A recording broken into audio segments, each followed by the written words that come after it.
Hi friends, welcome to white commerce YouTube channel. So ನಾನು ನಿಮಗೆ previous ವಿಡಿಯೋದಲ್ಲೆಲ್ಲ ಅಂದರೆ ಮೀನು ಮತ್ತು ಮೀಡಿಯನ್ ಬಗ್ಗೆ ಎಕ್ಸ್ಪ್ಲೇನ್ ಮಾಡಿದ್ದೆ. So with problems. ಸೊ ನಾನು ಇವತ್ತು ನಿಮಗೆ ಮೋಡ್ನ ಎಕ್ಸ್ಪ್ಲೇನ್ ಮಾಡ್ಕೊಡ್ತೀನಿ. ಸೊ ಮೋಡ್ ಅಂದರೆ simple, the value which has the maximum frequency in the series is known as mode. Means ಅಂದರೆ ಮ್ಯಾಕ್ಸಿಮಮ್ ಅಂದರೆ ಹೈಯೆಸ್ಟ್ ಫ್ರೀಕ್ವೆನ್ಸಿ ಯಾವುದಿರುತ್ತೋ ಅದನ್ನು ನಾವು ಮೋಡ್ ಅಂತ ಕನ್ಸಿಡರ್ ಮಾಡ್ತೇವೆ. ಸೊ ಈ ಕ್ಯಾಲ್ಕುಲೇಷನ್ ಟೈಪಲ್ಲಿ ಮೋಡಲ್ಲಿ 3 ಟೈಪ್ಸ್ ಬರುತ್ತೆ ನಾರ್ಮಲ್ ಆಗಿ. ಫಸ್ಟ್ ಒಂದು individual series, discrete series and then as well as continuous series. So ನಾನಿವತ್ತು ನಿಮಗೆ ಈ ಮೂರದು ಕೂಡ ಪ್ರಾಬ್ಲಮ್ ಎಕ್ಸ್ಪ್ಲೈನ್ ಮಾಡ್ಕೊಡ್ತೀನಿ. ಸೊ ನಾವೀಗ ಫಸ್ಟು ಇಂಡಿವಿಜುವಲ್ ಸೀರೀಸಲ್ಲಿ ಪ್ರಾಬ್ಲಮ್ನ ನೋಡೋದಾರೆ. ಸೊ ಈ ಇಂಡಿವಿಜುವಲ್ ಸೀರೀಸು ಮತ್ತು ಡಿಸ್ಕ್ರೀಟ್ ಸೀರೀಸ್ಗೆ ಫಾರ್ಮುಲಾ ಇಲ್ಲ.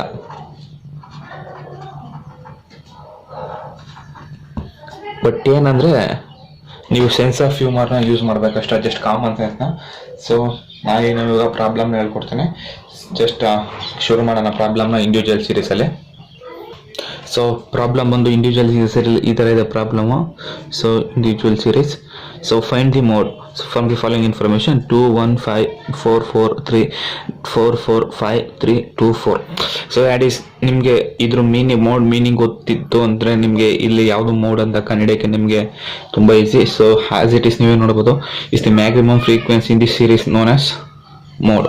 ಮೀನ್ಸ್ ಅಂದರೆ ಇಂಡಿವಿಜುವಲ್ ಸೀರೀಸಲ್ಲಿ ಸ್ವಲ್ಪ ಕ್ವೈಟ್ ಡಿಫ್ರೆನ್ಸ್. ಮೀನ್ಸ್ ಅಂದರೆ ಈ ಯಾವ ಇಂಡಿವಿಜುವಲ್ ಸೀರೀಸಲ್ಲಿ ಯಾವ ನಂಬರ್ ಜಾಸ್ತಿ ರಿಪೀಟ್ ಆಗಿರುತ್ತೆ ನಾವು ಅದನ್ನು ಮೋಡ್ ಅಂತ ಕನ್ಸಿಡರ್ ಮಾಡ್ತೀವಿ. ಸೊ ನೀವು ಇಲ್ಲಿ ಅಬ್ಸರ್ವ್ ಮಾಡ್ತಿರೋದು ಇಲ್ಲಿ 4 ಅನ್ನೋದು 5 ಟೈಮ್ಸ್ ರಿಪೀಟ್ ಆಗಿದೆ. So as it is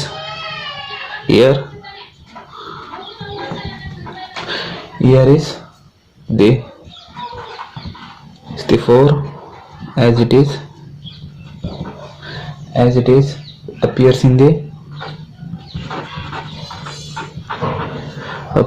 in the maximum time.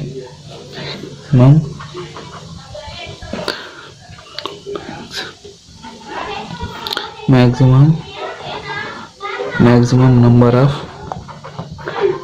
number of times. Therefore z is equal to 4. Simple. Then as it is ನಾವೀಗ ಡಿಸ್ಕ್ರೀಟ್ ಸೀರೀಸಲ್ಲಿ ನೋಡೋಣ. ಸೊ ಫ್ರೆಂಡ್ಸ್, ಈಗ ನೀವು ಡಿಸ್ಕ್ರೀಟ್ ಸೀರೀಸಲ್ಲಿ ನೋಡ್ಬೋದು. So discrete series first note ಏನಂತಂದರೆ highest value of each column will be selected based on the maximum repetition of X value will be the Z value. ಅಂತಂದರೆ X value ಎಷ್ಟು ಸತಿ repeat ಆಗಿರುತ್ತೋ so ಅದನ್ನು ಜಾಸ್ತಿ repeat ಆಗಿರೋದನ್ನು ನಾವು Z value ಅಂತ consider ಮಾಡ್ತೀವಿ. ಅಂದರೆ ಮೋಡ್ ಅಂತ ಕನ್ಸಿಡರ್ ಮಾಡ್ತೀವಿ. ಸೊ ಬನ್ನಿ ನಾವೀಗ fine the mode. So values 28 29 30 31 32 33. So it is considered as x and then number of person 10 20 40 65 50 and then 15. So it is considered as f. So ನಾವು ಇಷ್ಟು ನೋಡ್ದಂಗೆ ಇಲ್ಲಿ ನಮ್ಗೆ ಇಲ್ಲಿ ಯಾವ ನಂಬರ್ ಕೂಡ ರಿಪೀಟ್ ಆಗಿಲ್ಲ. ಸೊ ನಾವು ಈಗ ರಿಪೀಟ್ ಆಗಿಲ್ಲ ಅಂತೆಲ್ಲ ನಾವು ಪ್ರಾಬ್ಲಮ್ ತಪ್ಪು ಅಂತ ಅನ್ನೋಕ್ಕಾಗತ್ತಲ್ಲ. ಸೊ ನಾವು ಈಗ ಇಲ್ಲಿ ಆ ನಂಬರು ರಿಪೀಟ್ ಆಗಿಲ್ಲ ಅಂತಂದಾಗ ನಾವು ಏನು ಅಬ್ಸರ್ವ್ ಮಾಡಬೇಕು ಅಂತಂದರೆ ಸೊ ಫ್ರೀಕ್ವೆನ್ಸಿ ನೋಡಬೇಕಾಗುತ್ತೆ. ಸೊ ಫ್ರೀಕ್ವೆನ್ಸಿಲಿ ಯಾವುದು ಹೈಯೆಸ್ಟ್ ಮ್ಯಾಕ್ಸಿಮಮ್ ಲೆವೆಲ್ ಇರುತ್ತೆ ಸೊ ನಾವು ಅದನ್ನು ಮೋಡ್ ಅಂತ ಕನ್ಸಿಡರ್ ಮಾಡಬೇಕೀಗ. ಸೊ ಇಲ್ಲಿ ನೋಡಿದ್ರೆ ನಮಗೆ ಫ್ರೀಕ್ವೆನ್ಸಿಲಿ 65 is the highest. So in this distribution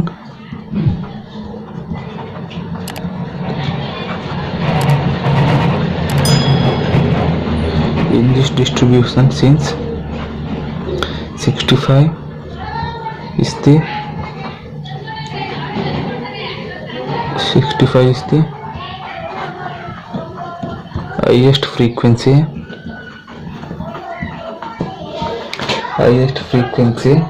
is, and then correspondence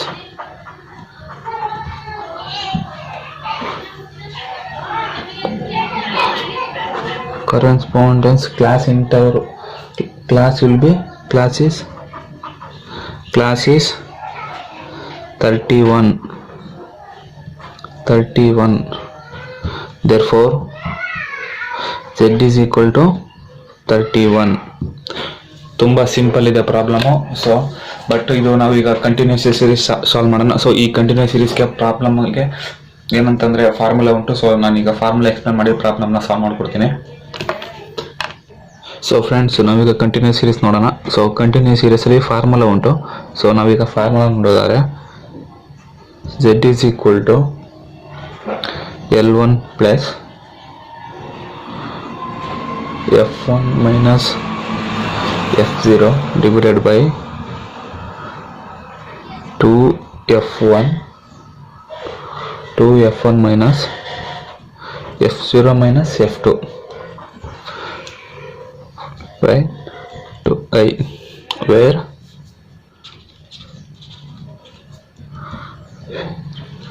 L1 is equal to lower limit of mode class, limit of M class, where F1 is equal to opposite frequency of lower limit mode class. ನಿಮ್ಗೆ ಇದು ಇವಾಗ ಅರ್ಥ ಆಗಲ್ಲ ನೀಟಾಗಿ F1 F0 ಏನು ಅಂತಂದ್ರೆ problem ಮಾಡೋಕೆ ನಿಮ್ಗೆ ಈಸಿಯಾಗಿ ಗೊತ್ತಾಗುತ್ತೆ. So then F2 is lower frequency of mode class,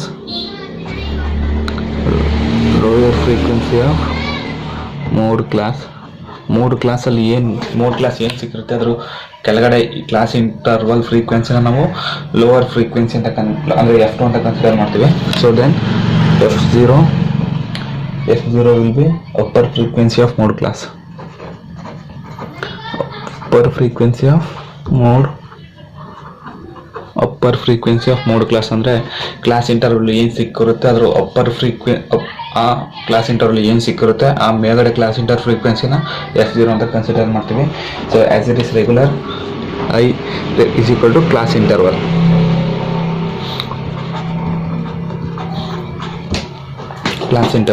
so ನಾವಿಲ್ಲಿ ಹಾಗೆ ನೋಡೋಣ, ಒಂದು ಕಂಟಿನ್ಯೂಸ್ ಸೀರೀಸಲ್ಲಿ ಫೈಂಡ್ ಔಟ್ ದಿ ಮೋಡ್ ಅಂತ ಪ್ರಾಬ್ಲಮ್ ಇದೆ.